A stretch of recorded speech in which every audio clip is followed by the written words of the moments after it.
गरुड़ पुराण के अनुसार श्री भगवान विष्णु गरुड़ जी से कहते हैं कि हे गरुड़, जिसने जन्म लिया है उसकी मृत्यु निश्चित है, और जिसकी मृत्यु हुई है उसका जन्म भी होगा, ये भी निश्चित है। लेकिन जो भोग योनियां होती हैं उनका जन्म जल्दी हो जाता है, लेकिन जो कर्म योनि वाला जो मानव है उसका जन्म जल्दी नहीं होता, जब तक उसके कर्मों का हिसाब किताब नहीं हो जाता तब तक उसका जन्म नहीं होता है। जो भगवान के भक्त होते हैं उनका दोबारा जन्म नहीं होता, वो भगवान के धाम को चले जाते हैं। पितरों के रुष्ट होने से आपके बने हुए काम बिगड़ जाते हैं। आपका धर्म है कि अपने पितरों को याद करके उनको मुक्ति दिलाने को, क्योंकि आप अपने बड़े बूढ़ों के आशीर्वाद के बिना सफल नहीं हो सकते। हमारे पितर हमसे रुष्ट हो जाते हैं तो हमारे बने हुए काम भी बिगड़ने लग जाते हैं।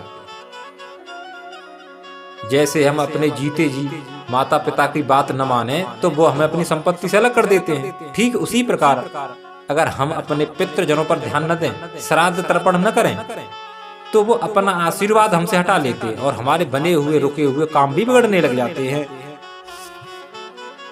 शादी का मतलब ये नहीं होता कि हाथ में हाथ देना। शादी का मतलब होता है एक सुयोग्य पुत्र को प्राप्त करना, जो कि आगे चलकर उन क्रियाओं को पूर्ण कर सके जिन्हें हम जीते जी नहीं कर सकते। कुछ क्रियाएं तो ऐसी होती हैं जिन्हें हम जीते जी कर सकते हैं, जैसे भजन करना, दान करना, लेकिन कुछ क्रियाएं ऐसी होती हैं जिन्हें हम जीते जी नहीं कर सकते, जैसे श्राद्ध करना, तर्पण करना। उसी के लिए सुयोग्य पुत्र की कामना करनी चाहिए। भगवान गरुड़ जी से कहते हैं कि जिसके पुत्र नहीं है उसकी गति नहीं हो सकती। क्यों? क्योंकि अगर उसके पितर अगर नरक में भी पड़े होंगे तो उसका पुत्र श्राद्ध तर्पण द्वारा उसे वहां से मुक्त करा देगा। इसलिए व्यक्ति को सुयोग्य अनेकों पुत्रों की कामना करनी चाहिए कि शायद उनमें से कोई तो ऐसा निकले जो गया जी में जाकर पिंडदान करे। यमुना जी में आकर जो लोग पिंडदान करते हैं, जिनके पितर अगर नरक में भी पड़े होंगे तो तुरंत स्वर्ग में पहुंच जाएंगे, और जो स्वर्ग में होंगे वो तुरंत मुक्त हो जाएंगे। क्यों? क्योंकि यमुना जी यमराज की बहन है।